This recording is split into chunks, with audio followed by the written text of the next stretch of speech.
Welcome back to ISSR's In Conversation on the ISSR YouTube channel and podcast. As always, I am Anthony K. Nairn, Executive Assistant of the International Society for Science and Religion.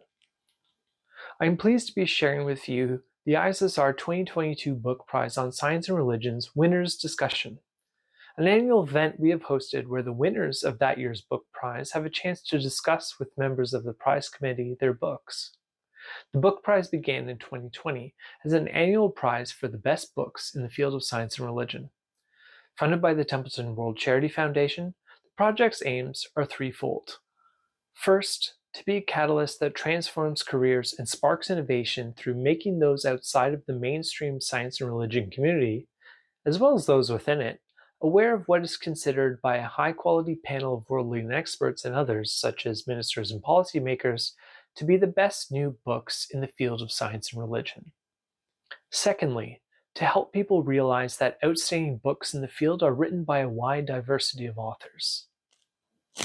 And thirdly, to give publicity to books that can help do some good in the world. Each year, we have awarded 3 prizes in distinct categories: academic, general, and professional. ISSR is pleased to have awarded the following authors the 2022 ISSR Book Prize on Science and Religion. In the academic category, Shoaib Ahmed Malik for Islam and Evolution, Al-Ghazali and the Modern Evolutionary Paradigm, which was published in 2021 from Routledge Press. In the general readership category, John Lardas Modern for Neuromatic, or A Particular History of Religion in the Brain, 2021 from University of Chicago Press. And in the category for professionals and educators, Calvin Mercer and Tracy Trothan for their book Religion and the Technological Future, An Introduction to Biohacking, Artificial Intelligence, and Transhumanism, 2021 from Palgrave Macmillan. This discussion invited the authors to reflect on their books and then to engage with members of the prize committee and other ISSR fellows on questions and comments about the book that arose during the review process. This will no doubt be helpful to not only those interested in the process of drafting scholarly texts, but those interested in engaging more deeply with the issues related to the field of science and religion, and those interested in scholarly topics more generally. Please enjoy this discussion with the winners of the 2022 ISSR Book Prize. I'm Fraser Watts. I'm the Executive Secretary of ISSR. Welcome to this discussion of this year's Book Prize winners. ISSR has been running a book prize for 3 years now. This is our third. We give prizes to 3 books each year. We tried this discussion last year, and it seemed like a good way of drawing attention to the books and having a discussion of them. So we're repeating it again this year, and I'm delighted to see all the prize-winning authors here. And also, I'm joined by 2 colleagues from ISSR, from Dennis Alexander, who was with me on the panel of judges, and Ron Colton, who is on the ISSR executive. Welcome to you. What we're going to do, we're going to take each of the 3 books in turn. We'll spend up to half an hour on them, though we may not need all that time for each of the books. I'm going to ask the author or authors to say something about the books in the first place, up to 5 minutes, not more, but it can be less. And then one of the ISSR people will come in, different person for each book, and get into conversation with the author, and then we'll gradually broaden it out. We have some members of in the audience you're very welcome to, and there'll be an opportunity to ask questions as well. So that's where we're going, and we're going to start with the book on Islam and Evolution by Shoaib Malik, and I'm going to ask you to say something about your book, Shoaib. Over to you. Thank you, Fraser. First and foremost, I'd like to say thanks for organizing this and for the award. I started this book when I was an MSc student at the University of Edinburgh doing the Science and Religion program. And that was my first exposure to how the field works, the methods, the scope, and the discourse language. And I was getting to grips with the conversation. I realized like the current field is very Christian centric, and I wanted to give an Islamic voice to the field of science and religion. And in my analysis, I felt that the biggest conversation that needed attention was Islam and evolution, given that it's a very polarizing topic and a very volatile topic in the Muslim world. So as soon as I finished my MSc, I began working on it, and I had already penned down, I think, a few articles in place, but I didn't know where to publish them. I was very new to the humanities, coming across, from the engineering side of things. And my supervisor was Mark Harris, and he's somebody who has been, somebody foundational in my journey in science or religion, and somebody I always fall back to whenever I have any questions about the area. And I asked him, do you know where I can publish this? I think I may have a book in mind. And I didn't know this at the time, but he's the editor of Rutledge's Science and Religion series. So he comes back to me and says, Shrey, why don't you write a proposal, and perhaps we can consider this for our series. I'm like, okay, I'll give it a shot. So I sent something, and I remember 3 months down, I was in Iran, so my wife is Iranian, and I was there sitting having tea, and I just get an email from Rutledge. And I mean, I had very little expectations from Rutledge. I did not expect anyone to accept it. And I remember I was just literally in shock for a good 5 minutes. And my wife was in shock for a good 5 minutes when I realized I got the contract. So, and then from that point onwards, I mean, I just went full in. I just literally got every book I could get my hands onto. And I started looking at the various conversations that are needed to make this topic less polarizing for the Muslim world. So it's divided into 4 parts. The first part is kind of setting the stage. What is the science of evolution and the Christian responses to evolution? The second part of the book is, again, descriptive. It talks about the various Muslim responses that have been discussed so far. And then I come up with my own classification scheme. The third and the fourth part, the constructive part. So I adopt a particular theological school within Islamic thought, and I analyze evolution metaphysically, various problems, the problem of evil, intelligent design, the issue of chance. And then finally, in the last quarter of the book, I then do the hermeneutic stuff where I look at Islamic scripture through the adopted framework, and I show there's actually a lot that you can actually accept. And since the book's publication, I've had a lot of positive interaction with Muslim scholars and laymen, as well as academics. So I feel that it's done good for what it's worth. Of course, it hasn't come without any negative consequences. I already have a fatwa against me from Pakistan, for instance. So, but there you go. It comes with the turf. But it's been good overall. I'm very happy with the response. Thank you very much. So let me bring Dennis Alexander in now. Thank you very much. Yes, well, I really enjoyed reading this book, and I think the author has already flagged up one of the key points about it. There are just not too many good books around in the Muslim world, I think, which is books which are taking Muslim Islamic theology really seriously and taking the science seriously and trying to really integrate them and bring them together.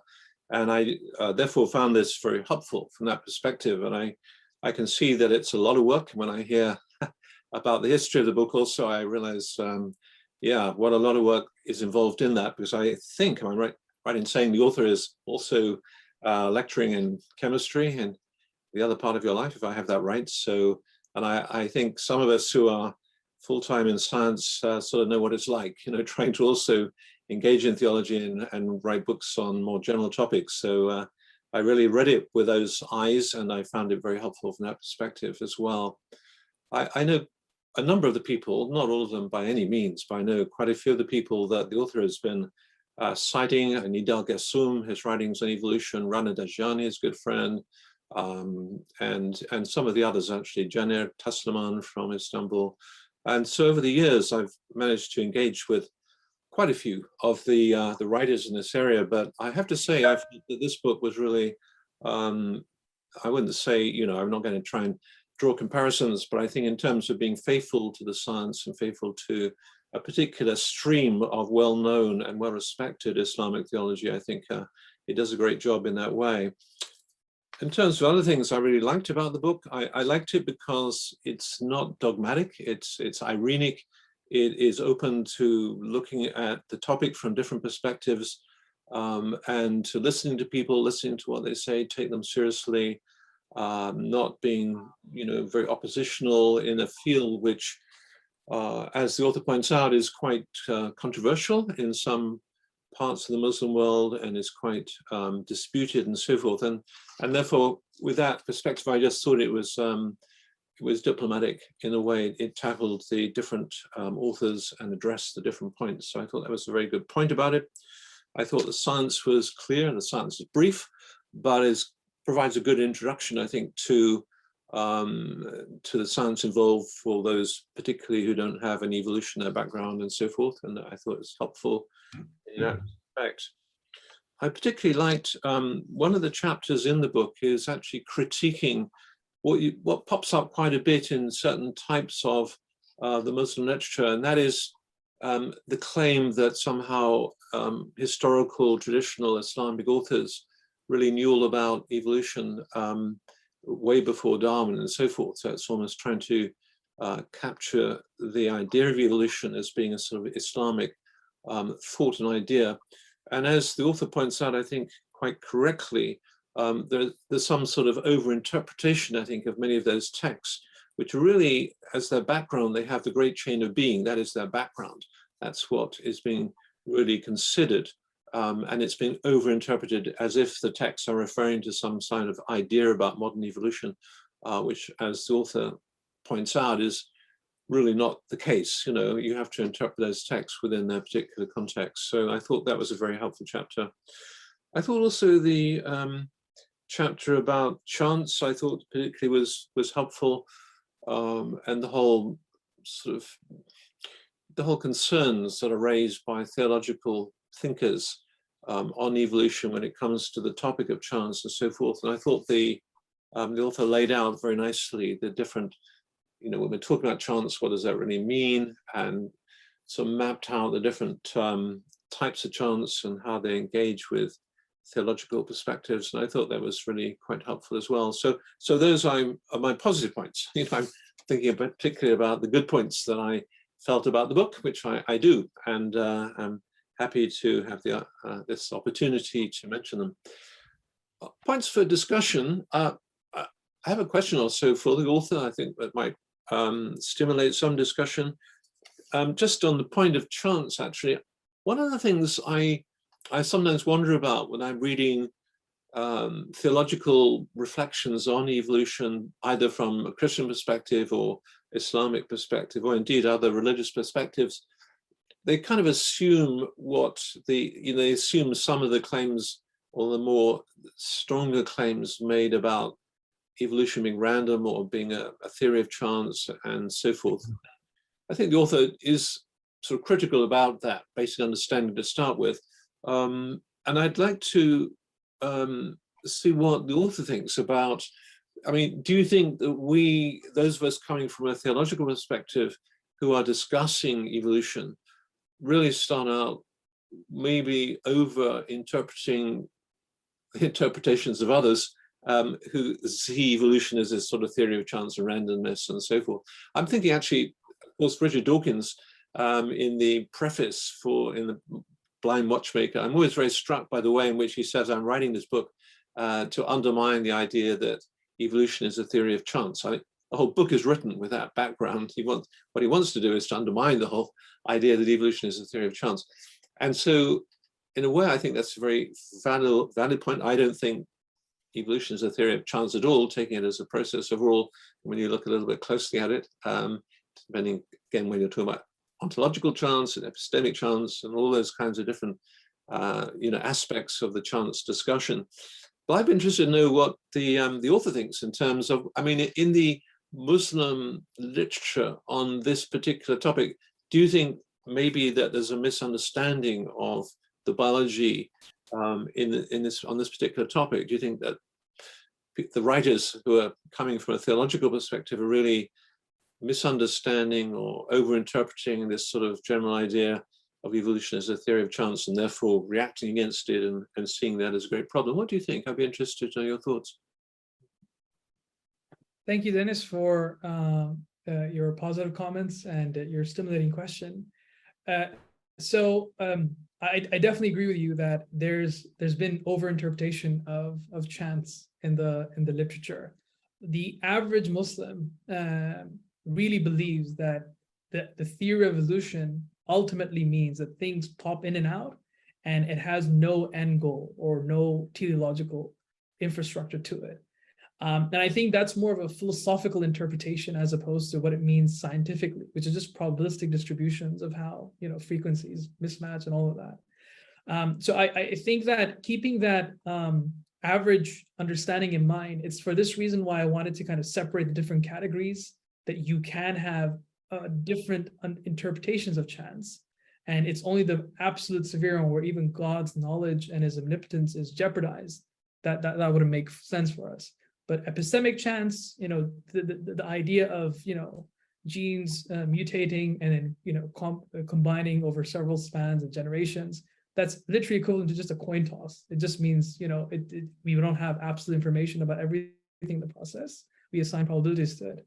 And yeah, I feel that it's been inflated to something that it doesn't deserve to be. But unfortunately, that's the caricature that people have of it at the moment. Thank you. That's very interesting. I mean, it made me wonder, you mentioned the works of Simon Combe-Morris, especially focusing on convergent evolution and so on. And I just wondered to what extent, I say you mentioned not now, but you mentioned in your book, I noticed that. So I wonder to what degree those sort of books, which reflect more on, you know, which are trying to move the discussion onwards to think more about the constraints in evolution, the convergence in evolution, and all the various aspects of the evolutionary process that somewhat undermine the whole idea. It's a chance process. I just wondered how much those have been translated into Arabic, for example, or Turkish, or how much they might be known in the Muslim world. I suspect not very well known, but I don't know. I'd be interested to know that. So Morris's ideas of convergent evolution, I mean, you do find, you know, people here and there mention it, but by and large, I don't think people are aware of what evolution means on a very fundamental level, let alone convergent evolution. I mean, we still have stuff like the third way. So the idea that they want to have different evolutionary causal mechanisms. People take that to mean that evolution is debunked as a whole. They think that it's a fundamentally different paradigm, not even realizing it's just a difference of opinion on the causal mechanics. So I think that Muslims, at least the Muslims that I've encountered, are far away from being able to going into the finer details, just because it's still so volatile and a polarizing conversation. I don't think that it will get to that level until a few years from now. At least that's my opinion. Thank you. Yeah, I think there would be very useful books to bring out in Farsi and Arabic and so forth. So that would be great. Just on another, a different topic in your book, of course, you mentioned quite a bit about occasionalism and how that's central to Asharite Islamic philosophy and theology and so forth. And you also just flag up some of the problems with occasionalism, but you don't really have much time to develop maybe all the problems in great detail. You can't tackle everything in great detail in this sort of general book.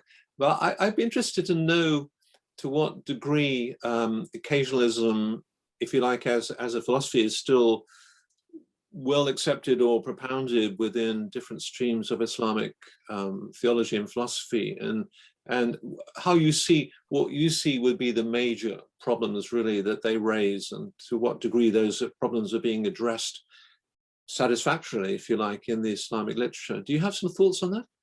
Yeah, so occasionalism is not necessarily the predominant model across all Muslims. It's occupied by a few intellectual schools of thought, the Ash'ari school, the Maturidi school, and to some extent the Athari school as well.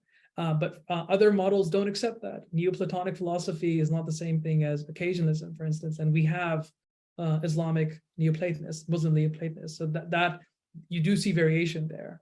But as for evaluating occasionalism on its own terms, I think that it does help with appreciating that a lot of science can be accepted in an occasionalist framework.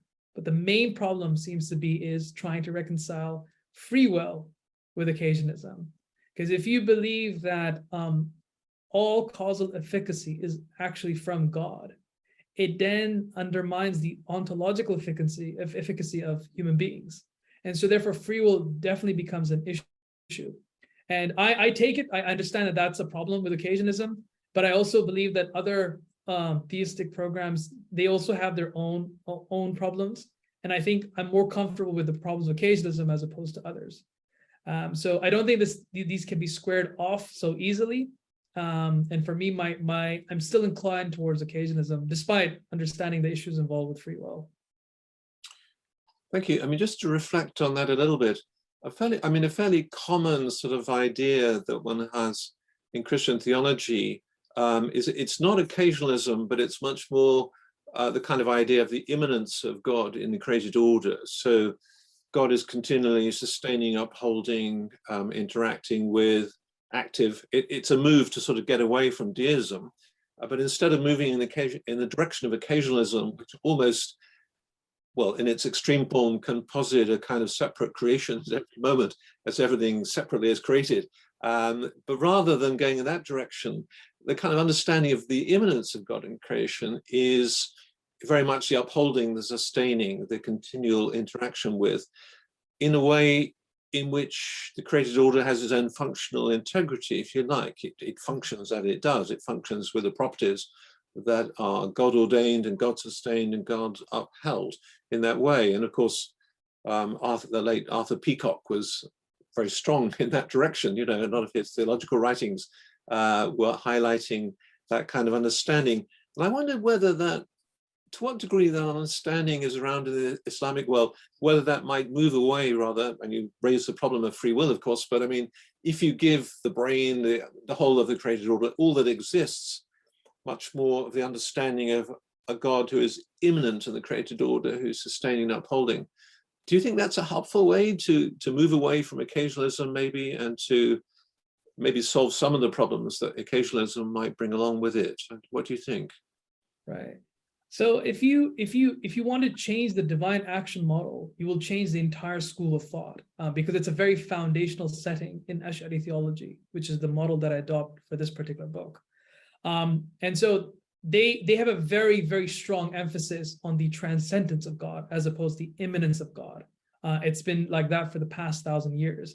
I'm not so sure whether they would find the approaches of Peacock and Barber and even John Polkinghorne easy to digest. In fact, I think they would think it's edging towards scientism, at least from their vantage point.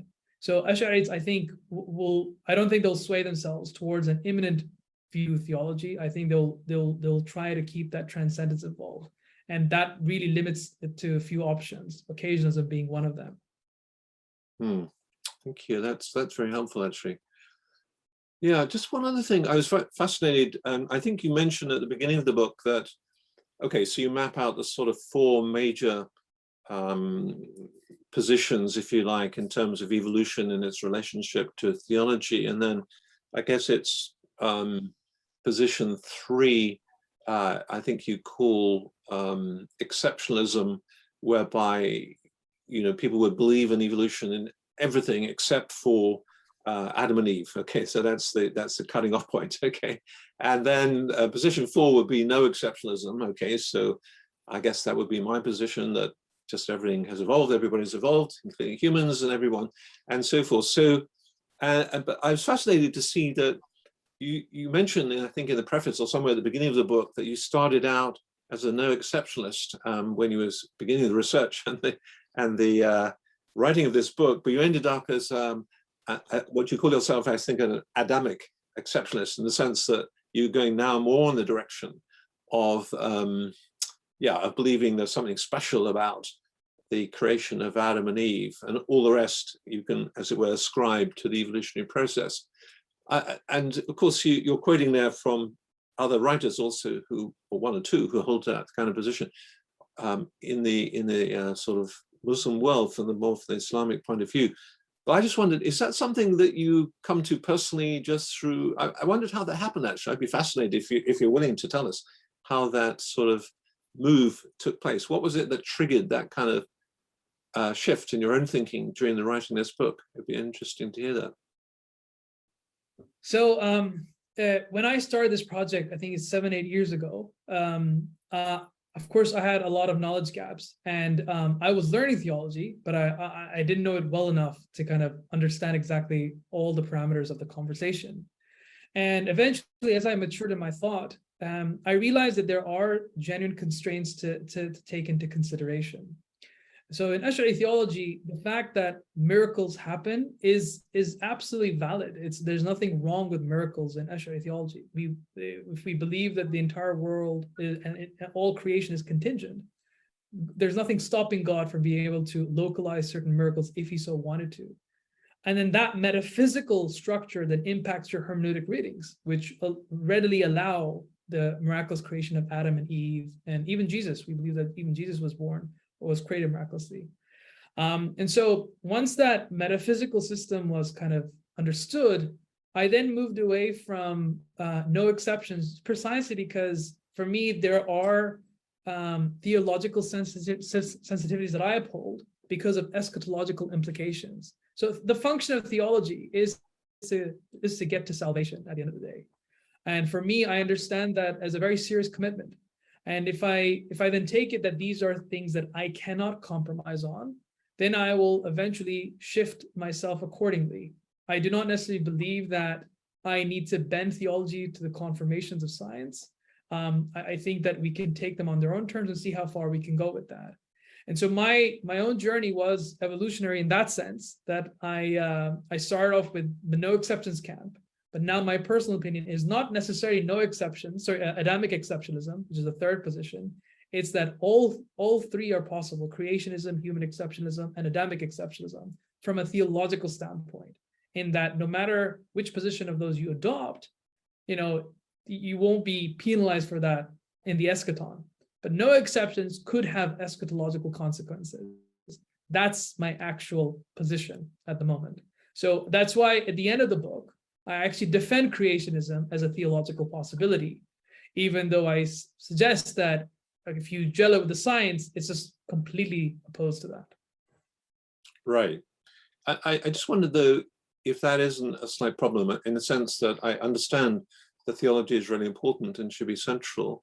I mean, I guess the current thinking is, in terms of genetic bottlenecks, 10 to 12,000 breeding pairs is the sort of minimal type of population size based on the current genetics we know about, and so forth. And there are a few papers out about that and so forth in human history, in the history of human evolution. And so I wondered how you want to address that. I mean, do you have the aim now? You want to seek to somehow bring that theological position more into some kind of coherence with that evolutionary history, or otherwise, don't you end up rather otherwise with a sort of NOMA position? These are some non-overlapping magisteria, and they're just going to live in these watertight compartments, and we're not going to try and bring them together. So I'm being slightly provocative here, but you know what I mean. So I wonder what your own position was on that. I mean, whether you feel anxious about that sort of dichotomy, or whether you're seeking ways in which you can bring those two together, really. Right. So I'll address the NOMA in the second part of my answer, but for the first part, I will say that there are things that are theologically open for us, and they're theologically open precisely because theology doesn't mandate certain positions. So, for instance, whether I believe in the existence of dinosaurs will make no difference for me in the hereafter. Same thing goes with the periodic table. Same thing goes for evolution. A large part of it, it doesn't really matter to me. And that's just because of the way the theological program is set up. So if both options are open, you can adopt evolution. You don't have to adopt evolution. You can believe in dinosaurs or don't believe in dinosaurs. It's theologically open. On a scientific level, of course, wherever the evidence goes, I'm going to go with that as well. I teach science. That for me makes sense. But I do not confuse my theological motivations for my scientific ones, and vice versa. As for the position that I adopt, so I know there's NOMA, which is Gold's position. There's POMA by McGrath. So if I were to articulate a position to be HOMA, and that is hierarchical overlapping magisterium, in the sense that theology grounds science. So I don't believe they're on the same level.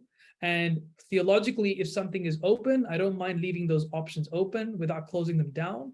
On a scientific level, however, when I want to see where the evidence leads to, I'll then take that position accordingly. But I cannot rule out on a theological front that creationism is wrong.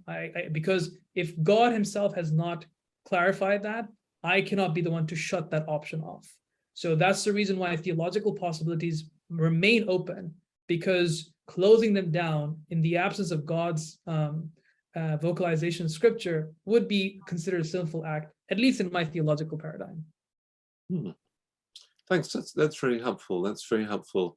I think I'm looking at Fraser now, because I think probably a half an hour on your book is just about up. I think I could carry on for a long time. I'm sure you could, but we have other books to consider. I know that, Fraser. Yeah.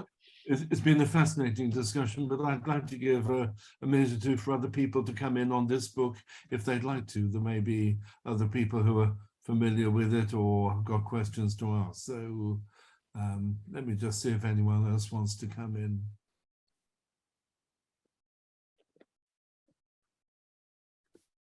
If not, perhaps I can just ask one thing. Sorry, Jonathan Edelman wants to come in, Fraser. Oh, yes, sorry. Yeah, no worries. No problem. Jonathan Edelman here. It's a fascinating study. I teach a course where I try to cover different religious perspectives on evolution.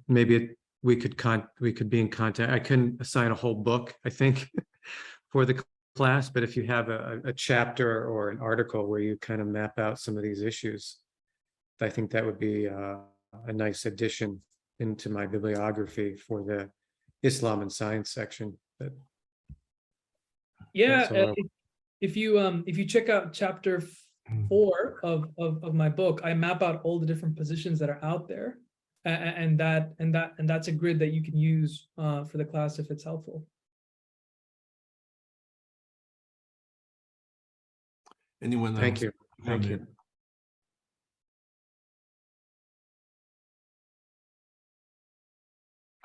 Okay, so I think we should move on. Thank you very much, Shoaib and Dennis. Fascinating discussion, and congratulations on the book.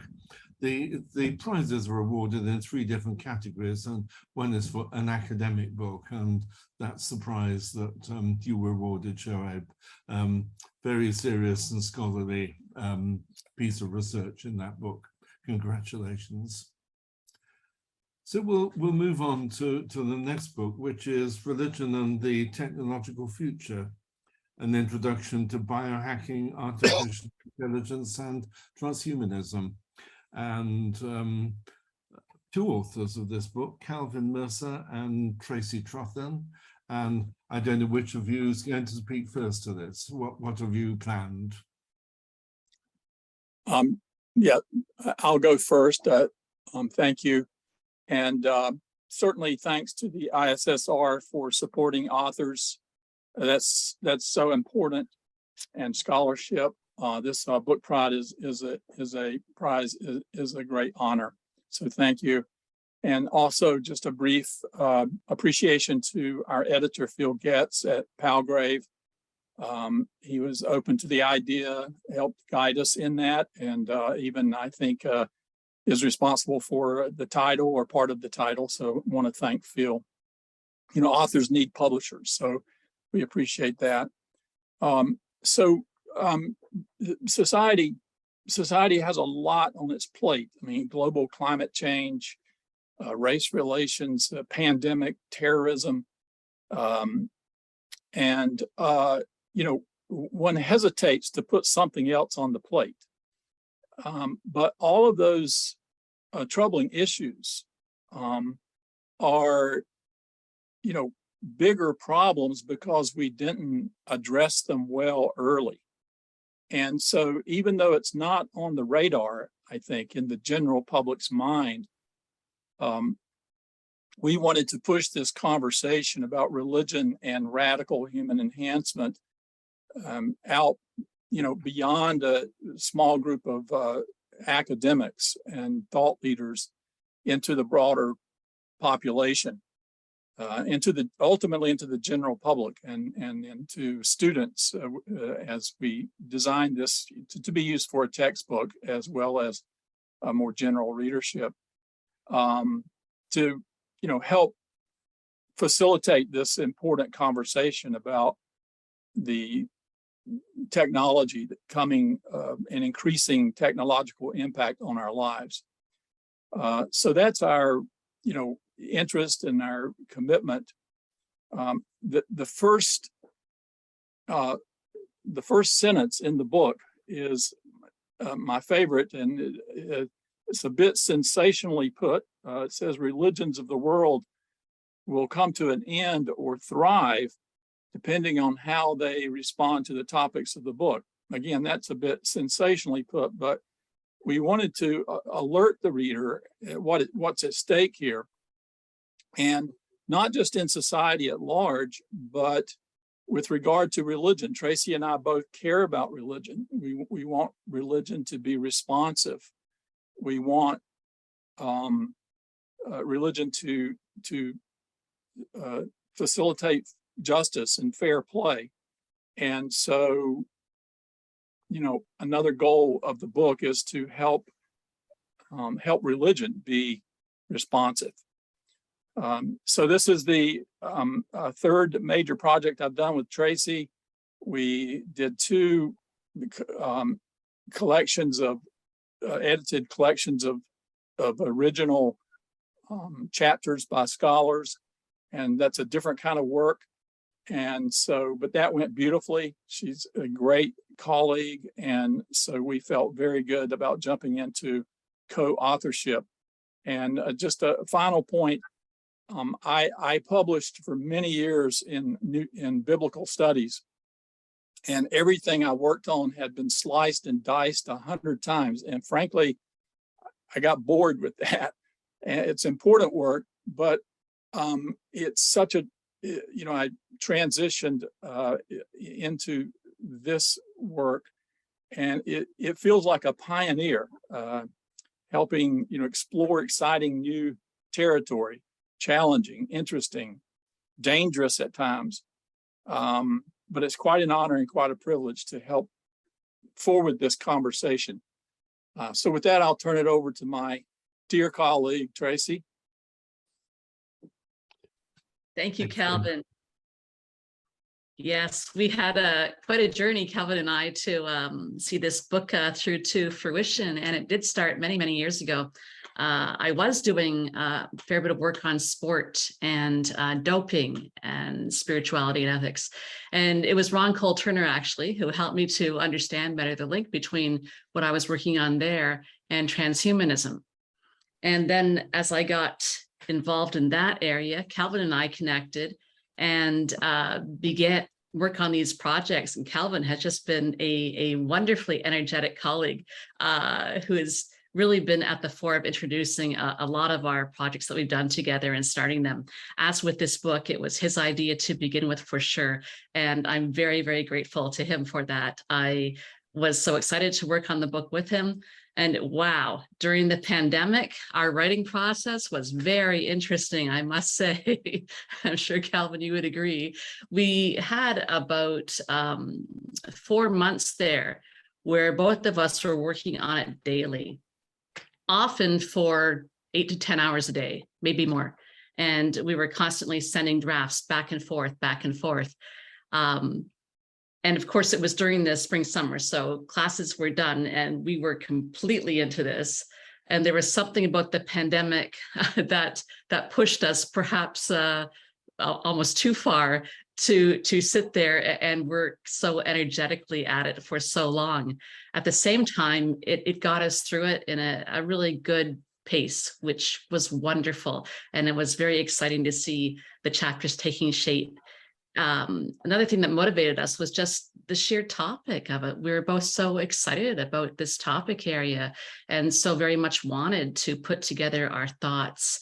And it's quite a journey working with somebody else on a book. I found it wonderful. You think of things that you wouldn't otherwise think of in the same ways, having two perspectives woven together. Calvin and I didn't write chapters exclusively on our own. We really integrated our thinking together. And I think that because we had a great basis already of a relationship and previous experience working together on these types of projects, that we were able to do it that way.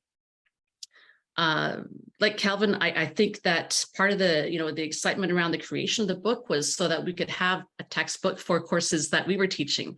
I didn't have a book that I was finding to be as accessible as I wanted for my upper year undergraduate students. And now I do, and they seem to be digging their teeth into it. And I've been really enjoying that. So it's been a wonderful experience. And I just want to say I'm so grateful to the ISSR for encouraging us in these types of projects by having these awards. It's just so, it's so wonderful. And I'm hearing a lot today about the interdisciplinarity of our topics. And indeed, just this last week, I was invited to participate in a panel on whether or not we should replace all of our parts with bionic parts.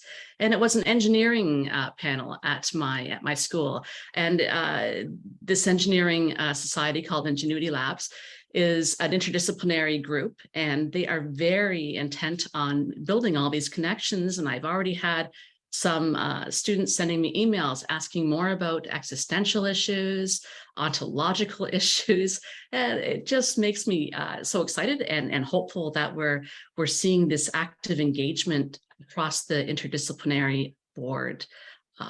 So thank you. Excellent, thank you very much.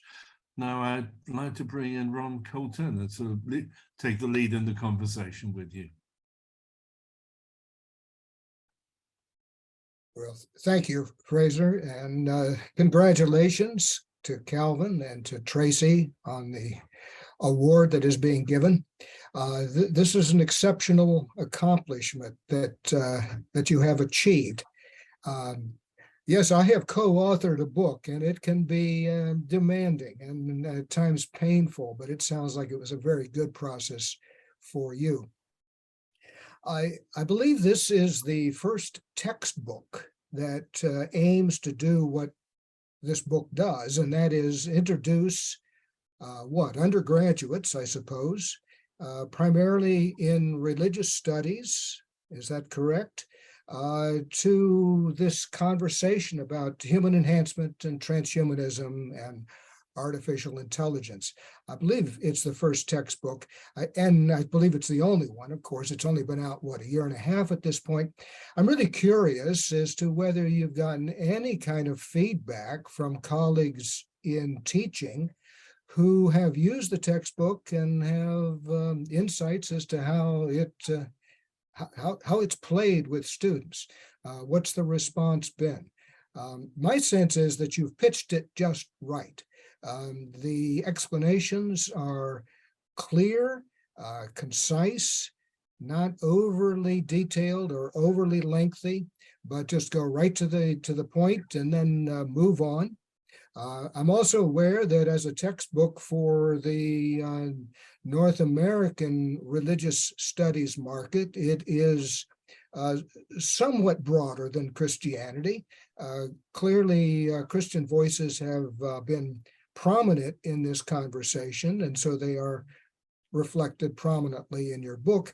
But you make a serious and I think largely successful attempt to go beyond Christianity and the Western traditions to bring in other perspectives as well.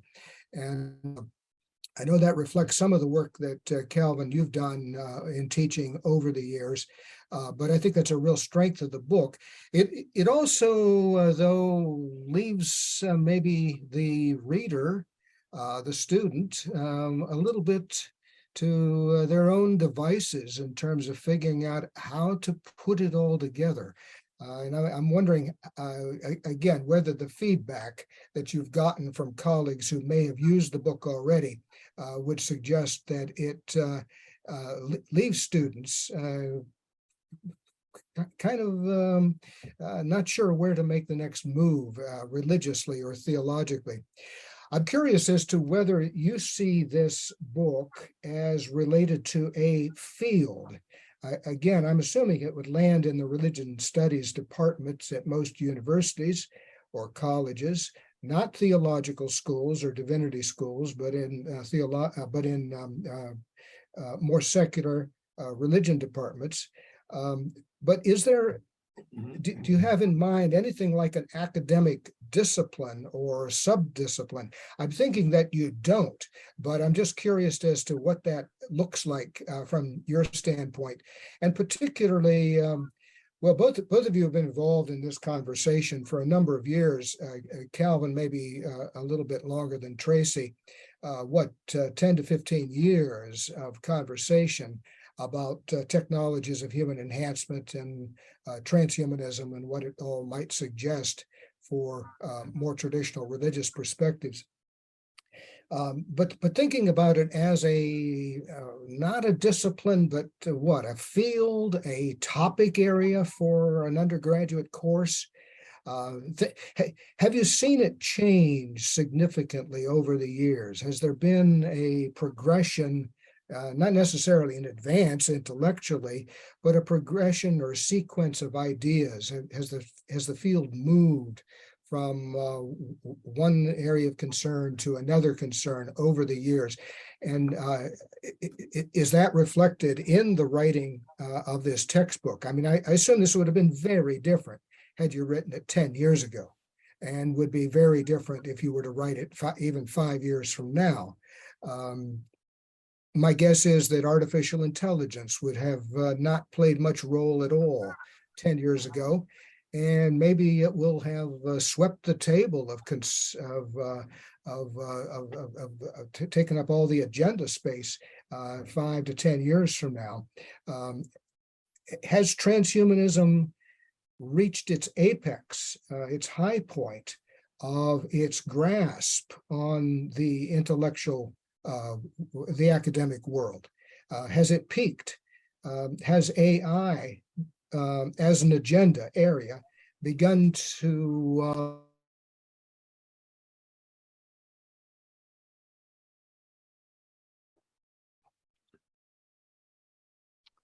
We've lost Ron, It's like, yeah. there we go. Sorry. I missed Yes. about the last 30 seconds or a minute, Ron. Yes. Okay, well, I'm asking whether transhumanism may have peaked or hit its apex and has begun to recede. I don't know that, but I'm asking you as experts in the field whether you've sensed anything like that, and whether the agenda in the academic communities has moved on to something maybe differently defined. I mean, personally, I don't think the question of human technological modification has gone away. If nothing else, gene editing, CRISPR techniques, human genome editing, there's a whole new conversation that's, a conversation that's just been recently rebooted in that arena. So I don't think those issues are going away, but transhumanism is a movement. And if so, what do you sense about that? Again, in terms of capturing the moment in which this book is written and the field or the disciplinary area that it addresses. Lots of interesting questions there, Ron. Should we give them a chance to respond to those and then give you a chance to come in with some more questions? Is this the right point to do that? That sounds fine, or I can keep on. It's your call, Fraser, but why don't we go ahead and have them respond? Yes, okay. So Calvin, Tracy, which of you is going to back first now? Well, I'll touch on a couple of, Ron raises several points. And first of all, Tracy and I know I speak for Tracy here. She may want to say words herself, how appreciative we are of Ron Cole Turner. We both consider him a dear mentor, a guide. Ron's been, I think one of your books is like early 90s. Maybe Ron started working on this stuff way before that, but Ron's been working on these issues a long, long time. So I wanted to make a point, particularly given the first book that was discussed, that the issue of most of the conversation, academic conversation coming out of scholars of Christianity that is a concern. It is a huge concern of mine. And so we did try in the book to interject questions and issues and topics related to what we called in the book, the karmic religions.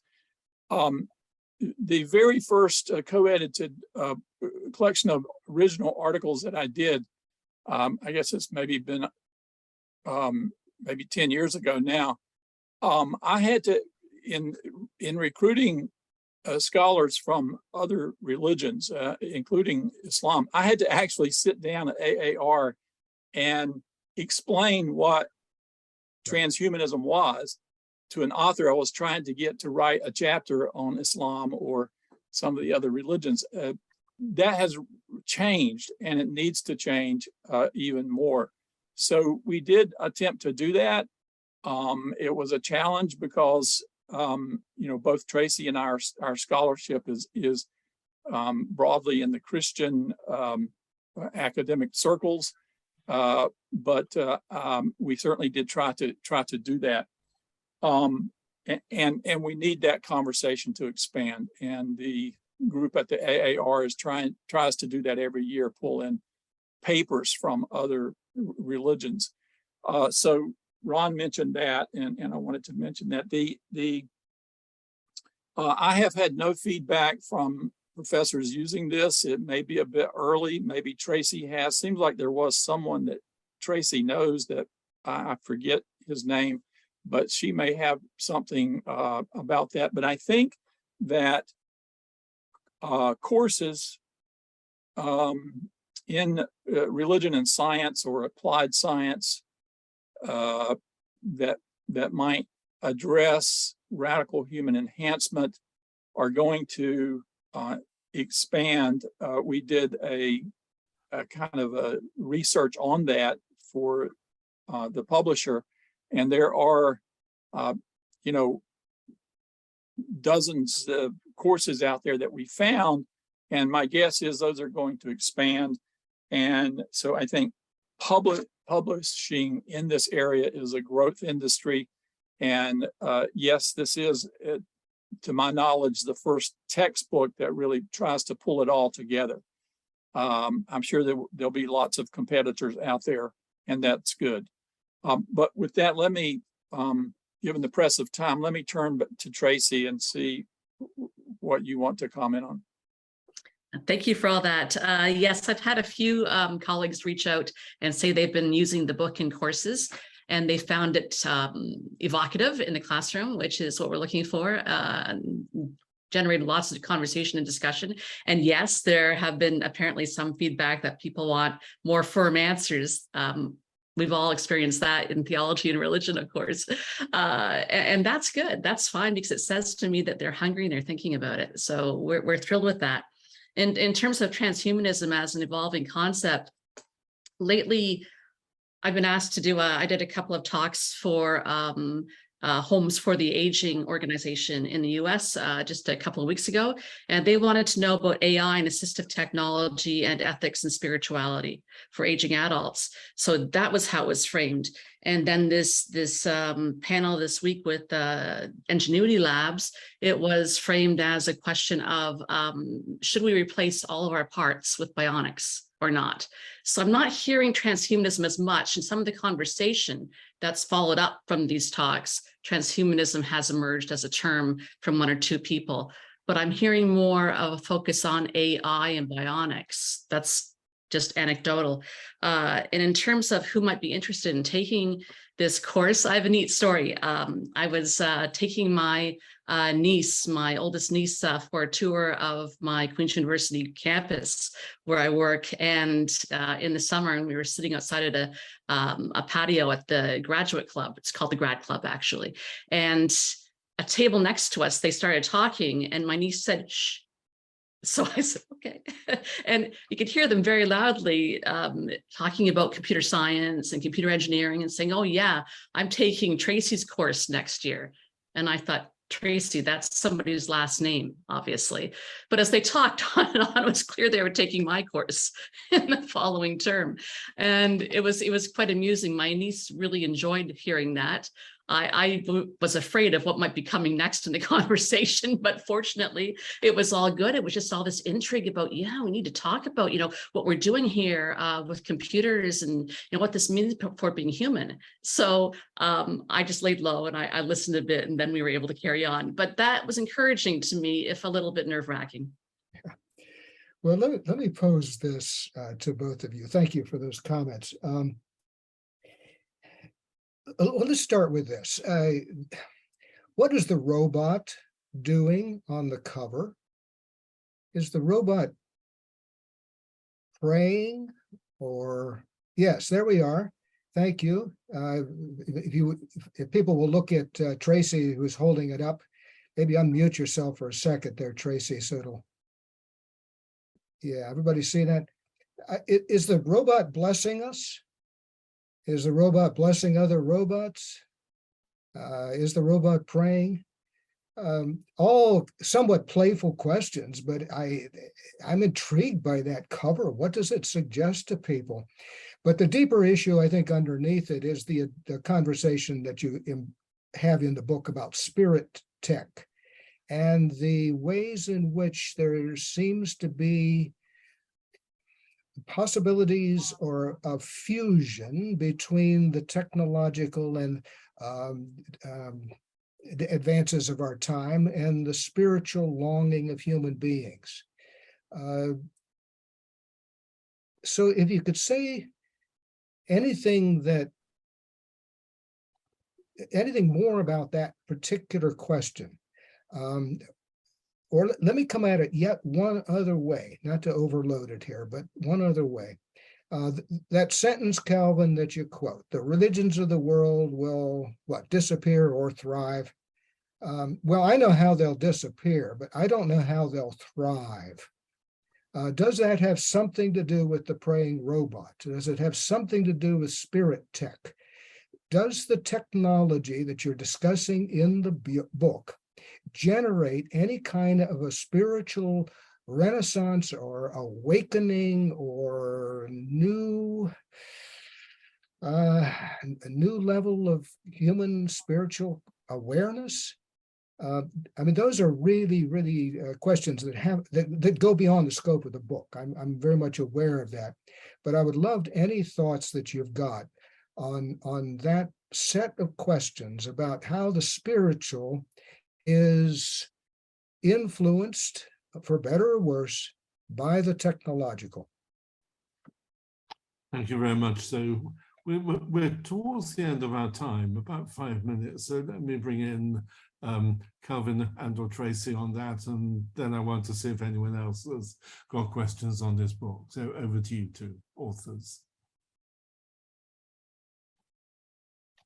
Well, I could say just a quick word and then pass it to Calvin. One thing that I'd like to comment on, thank you for raising the topic of the cover again, is that Calvin and I had a little bit of a wrestle to explain why we didn't like the initial image that we got from presented to us from the publisher.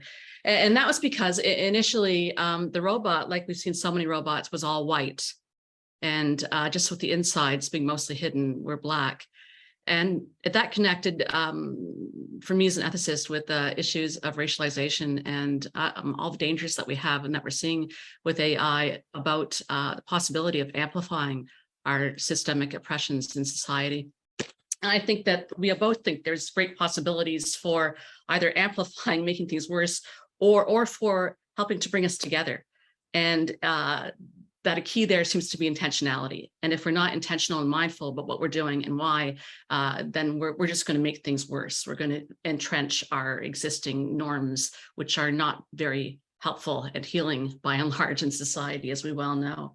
And in terms of the spirituality of the bot, I wonder about the possibility of AI and tech creating more opportunities for spiritual transistence. And that connects up, Ron, with the work that you've been doing, looking at psychedelics too, as a way of spiritual enhancement potentially. So with that, I'll pass it to Calvin. Well, I'll just say that I in my maybe limited vision, I've always viewed the robot as praying, but I like Ron's other options. So I'll just leave it at that. Okay, I think Tracy responded well. yeah. Anyone else like to come in with a question about this book?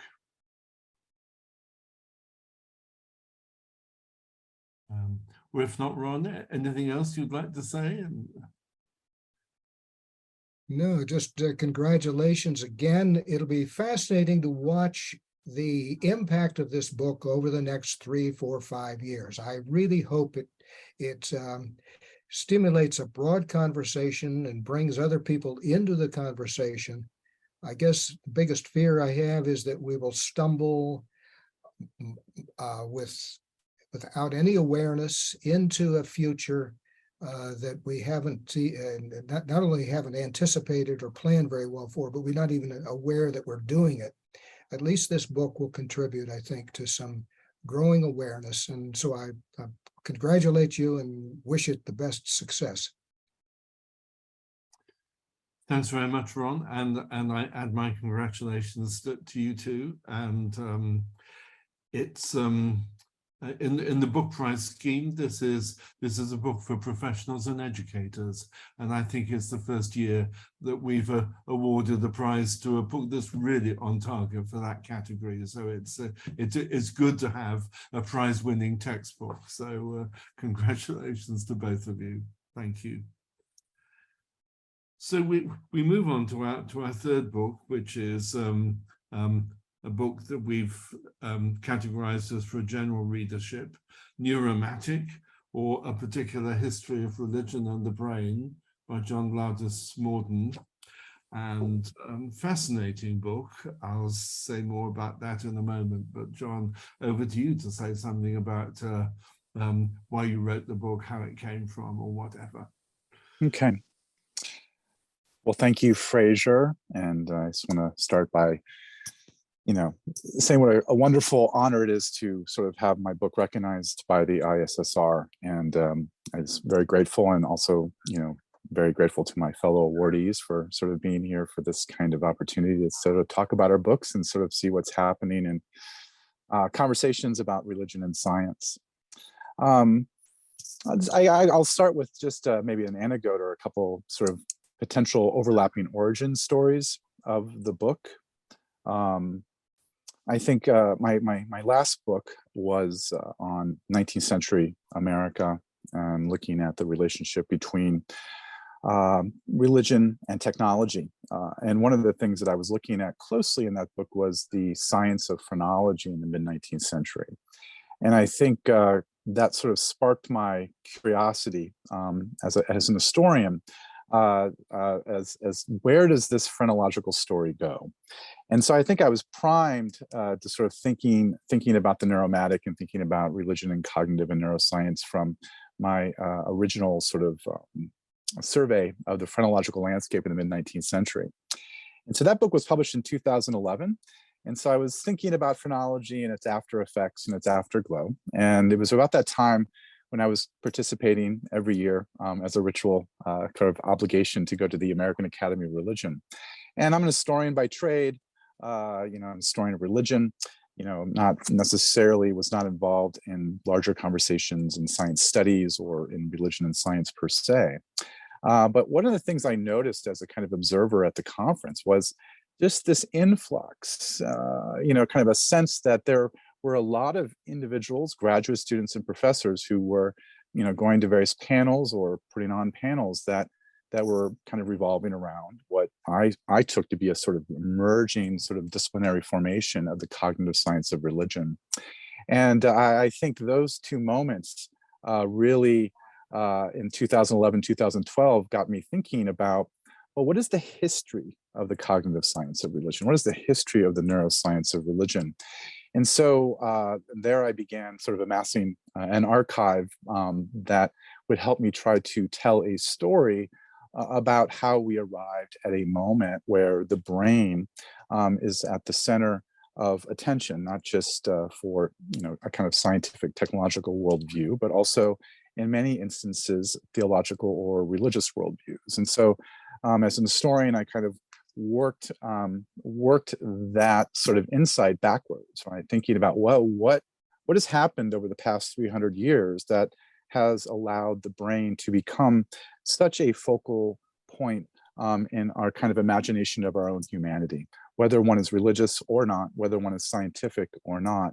And I try to tell a story that hopefully is historicizing the cognitive and neurosciences of religion in a way that I think is new. And I think in a lot of ways that's my contribution, in a way where I'm not so much interested in sort of parsing out what I believe to be the relationship between religion and science, but tracing basically the way in which the categorical difference between religion and science has been conjured in laboratory settings of the neuro and cognitive sciences. And so let's keep it at that. Thanks very much. I found it's a really fascinating book, and at two levels really, but partly just at the level of historical detail. And I learned a huge amount from reading this book that I hadn't known before. I had points of connection with most of the topics, but learned a lot more. And the core of the book, there were really 4 historical case studies. One on the cognitive science of religion, one on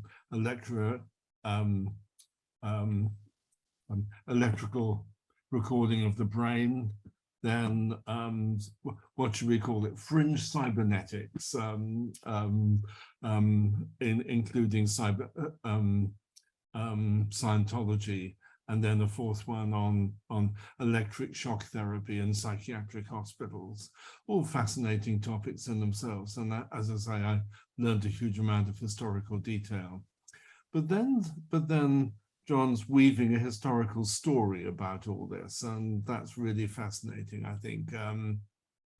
Encouraging us not to take what people in those various fields say about what they are doing in their own terms.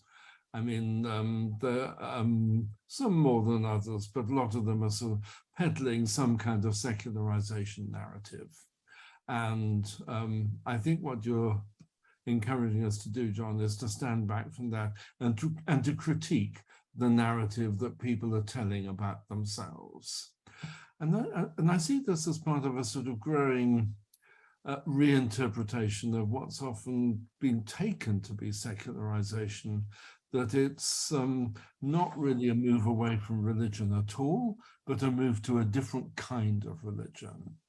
And at the moment, I think that's being argued for people who are spiritual but not religious. I've, for example, in a recent book by Galen Watts in Toronto on the spiritual turn, it's been argued in connection with atheism, the idea that atheism is really a Christian heresy. It's not secularism at all. And this turn to the brain and information processing systems, I mean, it's often passed itself off as secularization, but I think you're encouraging us to critique that narrative of itself and to reconsider it, and to see it more as a kind of quasi-religion, something that's been at least engaged with religion all the way along. And I'm not quite sure how to convey this. And I'd be grateful for some help in clarifying it, because every time I try and reach a simple formulation of what the thesis of your book is, then I realize that it's more subtle than that. But I find it difficult to find a clear, simple formulation that captures the subtlety of what you're saying. So I'd like a bit of help with that in just a moment. But well, that's the best compliment I've ever received on this book. Thank you for that. There's also some ambiguity about categories, isn't there?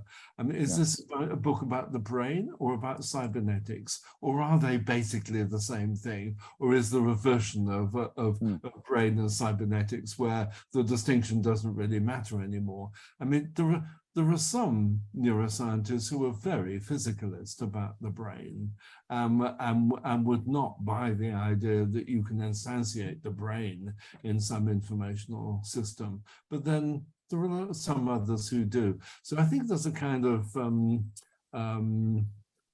deliberate blurring of that issue of, are we talking about the brain or about information systems? And also, I wondered if there was a bit of blurring between secularism and scientism, and which of those you were really talking about. Sometimes when you were critiquing secularism, it seemed to me that you actually had scientism in your sights a little bit more than secularism. But again, I mean, the breadth of the book is so astonishingly impressive. It's quite hard to pin down, I think. So I've thrown you a number of challenges there, and really inviting you to offer some clarifications if you care to do that. Well, thank you, Fraser. Those, I mean, I think in a lot of ways your questions, right? That's the point of this book, is to evoke, to get people to think, to get to, you know, in a lot of ways, those are the kinds of books that I like to read. And I'm very happy that, you know, this was provocative in a way where, you know, I think it, you know, kind of getting at some of the things you were saying, I'm nodding my head. And so maybe start with, you know, one of the first things about what you said, something about the neuro and cognitive sciences, particularly, you know, I'm not talking about necessarily laboratories where they're perhaps doing medical work, which is much more sort of, you know, empirical and sort of a little less bound up in conversations of like, what is God, or what is the truth, or what is morality, or what is religion. But it's those scientists who are invested in the study of religion, right? And going into their laboratory to sort of study a brain, let's say, right? One of my responses was like, okay, you're a scientist. You have to, on some level, account for ecological confounds, right? You don't want too much dust in your laboratory. You don't need the temperature or the barometric pressure too high. But there needs to be some sort of accountability to those ecological factors that make their way into your laboratory. And so how do you account for them? And so my basic point is that a lot of these cognitive and neuroscientists aren't necessarily accounting for history, you know? And when I say that, how are you defining religion? How are you, cognitive or neuroscientists, bound up in the same discursive formation of secularism that in a lot of ways we all are, right? We are all, in a sense, have certain resources, certain instinctual moves about what we think and know to be the religious. And as an historian, I at least suspend my, in a sense, definition of the religious, or I suspend my definition of the scientific in this case. And I think in a lot of ways, the kind of experiment of my book is to try to tell a story and tell a consistent story in which these categories are always shown to be in the process of being generated, right? They are being conjured as you read my book. And so one of the effects I really do want to leave a reader with a kind of an insecurity about some categorical distinctions that they imagine to be sort of tried and true and definitive. I want to disabuse them of that, which is not to say I have some sort of new sort of reframing of what religion is or what science is, but I do find it fun and provocative to be able to tell a story that is empirically grounded in the archive, where I'm a scientist, I'm an historian, I have data. What do you do with this data? This story that I think challenges us in this moment of 2022 to sort of be a little more critical, as you suggest, Fraser, about what we sort of take to be the various claims about what religion and or science is.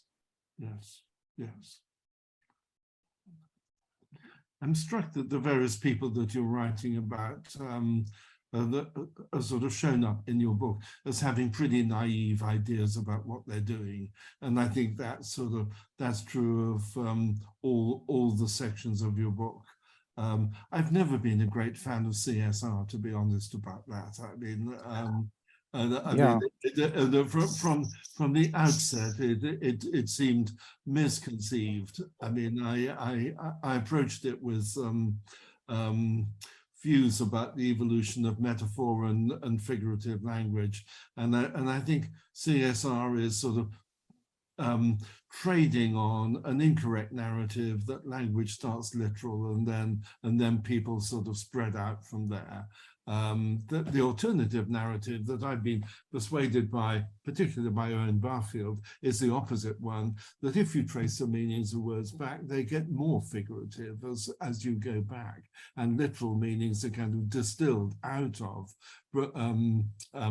figurative ones. So this idea that there was a domain violation, that there was a time when people sort of knew what was what, knew the natural world to be a natural world, and then some kind of fall, things went wrong, and people started misperceiving spirit and nature. That all seemed to me fundamentally misconceived, and I think it's puzzling where that wrong-headed narrative came from and sort of what it was doing.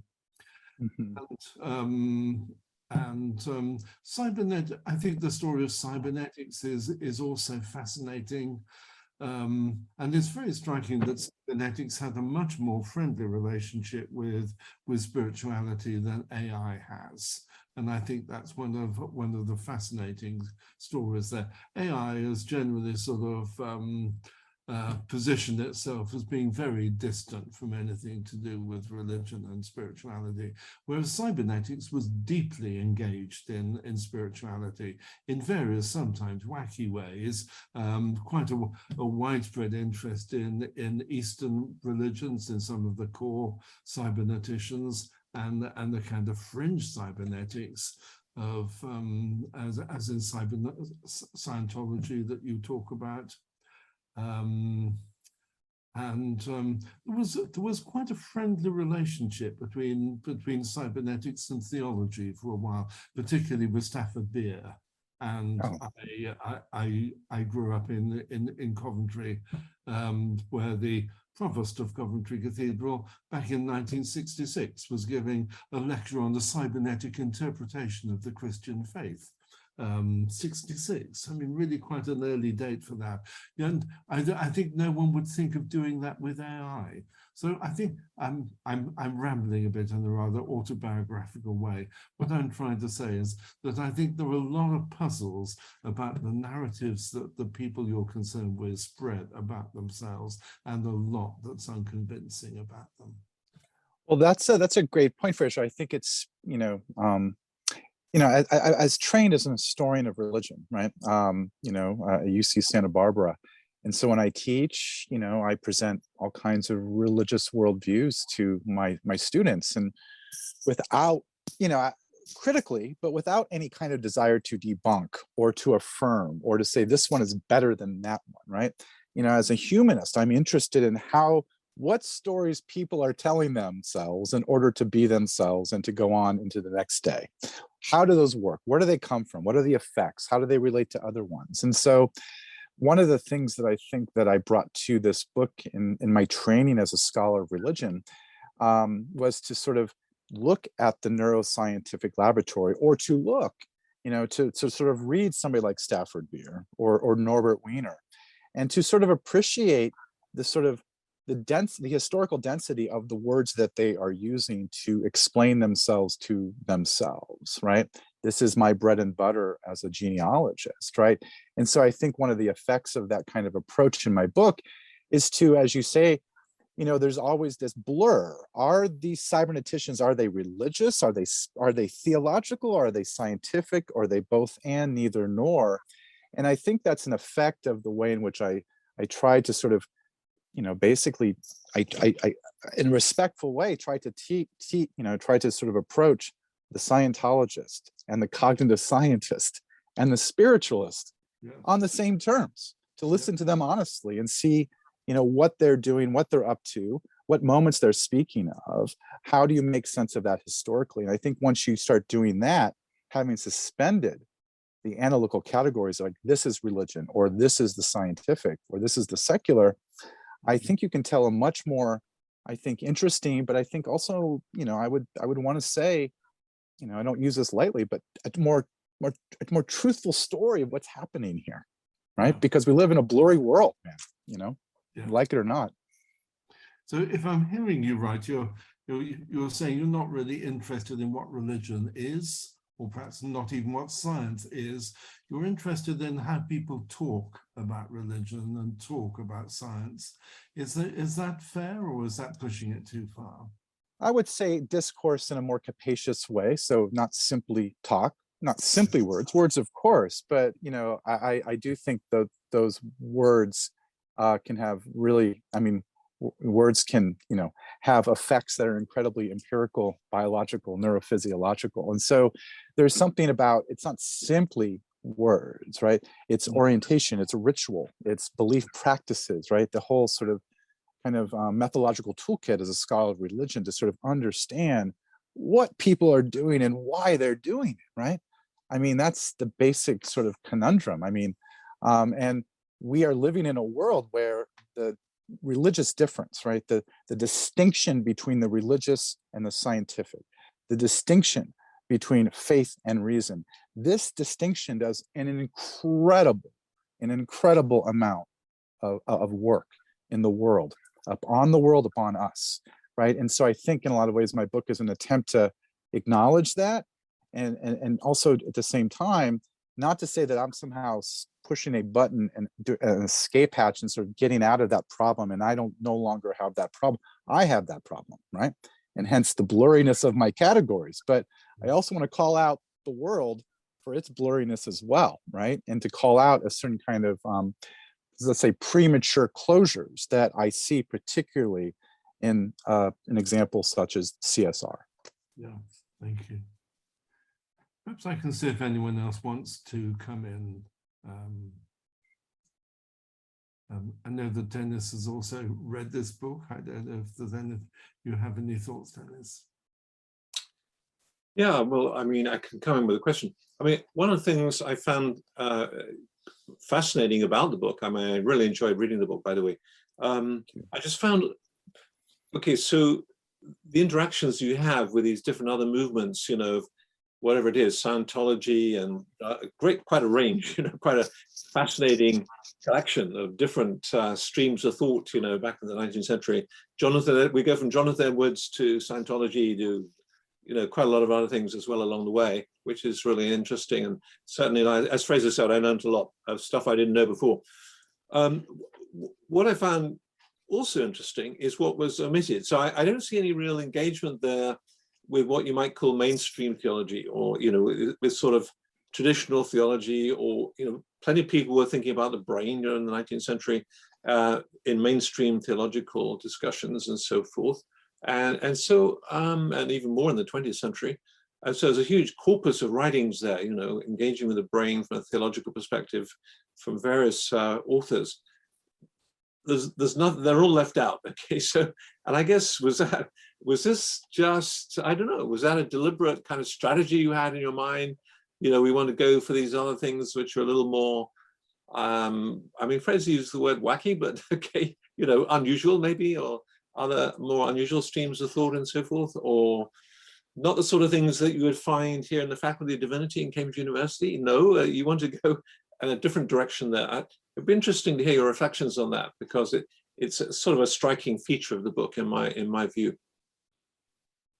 Yeah, thank you, Dennis. Yeah, I think you're right, and I think it was very deliberate in a lot of ways, because I think not talking about sort of like a William James and the whole Jamesian tradition. William James is a footnote or something in my book, where I made decisions that I wanted to sort of leave the reader with a sort of undecidability over who were the wacky ones. Who's the wackiest person in my book? Is it Pascal Boyer or L. Ron Hubbard? And that's an honest question, right? And there's something about that kind of deliberate sort of juxtaposition between mainstream sort of scientific commentators and the so-called fringe of the religious sort of worlds of L. Ron Hubbard or parapsychologists or spiritualists in the 19th century, that I think part of my agenda was to, dethrone a little bit of the authority of a certain kind of scientific narrative about itself. But it's also, I think, named at, the study of religion, right? I was trained by Catherine Albanese, a person who in the 1970s was part of a kind of large-scale critique of certain models of what American religious history that were grounded in a kind of church history model, where there was an assumption that we knew who counted as religious or theological in the narrative because, well, they're theological or they're religious. But I think there's something about Kathy's work and being a student of Kathy that I've always been very interested in, who has been left out. And so in a lot of ways, my deliberate attempt to sort of include perhaps a cast of characters that have never been included, perhaps in the study of religion in the brain, to sort of at least not just say, hey, this counts too, but to use them as a kind of analytic fodder to sort of shed light on my main concern, which was a certain kind of excessive authoritative claims about the brain in the contemporary moment. Yeah. Thank you. That's helpful. Thank you. I wonder if I can press you a bit more on what you mean by the brain, really, and how you're thinking of the brain in this book. I mean, the brain's partly a physical thing in the head. Yeah. But there's a kind of discourse in which the brain is used in a rather metaphorical way, in which it sort of shades into information system, which are not the physical brain, but a way of talking about how people assume the brain functions. So, what do you mean by the brain in this book? Well, that's a great question, Fraser. I mean, I think, simply, I think I talk about it as a kind of larger sort of frame to talk about, the flesh in our head, to talk about the pictures of that flesh in our head, to talk about the various systems and approaches to life and worldviews that have been, in a sense, influenced or inflected by that. And so, as you mentioned, Stafford Beer, I'm like thinking of that very famous sort of picture of the corporation as a brain. And, Stafford Beer and a lot of other cyberneticians in that moment who had this incredibly capacious understanding of the brain, right? The brain is just this like, it's a kind of like, it's there and then it's there and it's just all the way up. And so I imagine there's a bit of, there's a kind of, I really find cybernetics a very fascinating, provocative way to sort of think about the world. Critical at times, but I'm also acknowledging that there's something about that sort of kind of model of the brain where it has these sort of different registers simultaneously, right? And I think in a lot of ways that question that you asked, Fraser, kind of gets at, perhaps on some level my book is aimed, at not at cybernetics, but really interested in the unfolding and the after effects of the cybernetic moment in the mid-20th century. And actually my next book project, going right back into that archive with a different kind of agenda, but it's endlessly fascinating. I'd be fascinated, incidentally, to hear about your next project. Where you're going next? It's going to be a history of the city of Akron, Ohio, which was the center of the global tire industry in the mid-20th century. Classic story of deindustrialization that goes, basically the city is devastated in the 1970s with a kind of retreat of a certain kind of industrial technology. But at the same time, my argument is it's not a retreat, it's actually an incursion of a certain new kind of technological formation in the form of basically digital technologies and the cybernetic metaphysics. And so to tell a story about Akron, Ohio, that moves from, settler colonialism in the 18th century and thinking about machines and technologies that have, in a sense, played a role in that part of the country, to sort of tell a story with this kind of central focus on what you might call a prehistory of post-industrial society. Yeah. So there's a theme here, isn't there? That sort of things are not quite what they seem, or at least not quite what they're claimed to be. No, they never are, Fraser. Never are. That seems a point of continuity here. Well, anyone else want to come in quickly before we close? If not, I'll just congratulate you again on this fascinating book. We classified it as a book for the general readership, and I think it's a book that will fascinate a very wide range of people. So I wish you very well with it. And I want to go back and read the earlier book on secularism, which also sounds fascinating, but I haven't found time to do that yet. But that's another treat. So Thank you. Thank you to everyone for being here. Thank you to the authors for writing the books to which we were able to give prizes, and to my colleagues Ron and Dennis. Thank you, everyone. Thank you for being here. Fascinating discussion, and I wish you all very well with your books. So there we are. Thanks. Bye-bye. Thank you for joining us. If you liked what you have seen or listened to here, please leave a like and consider subscribing to the ISSR YouTube channel or podcast for more content on scholarly topics related to the field of science and religion. Links to the authors and their books from their respective publishers will be in the information box below, along with information on the Book Prize and ISSR. Until next time, thank you for joining us on the ISSR YouTube channel and ISSR podcast.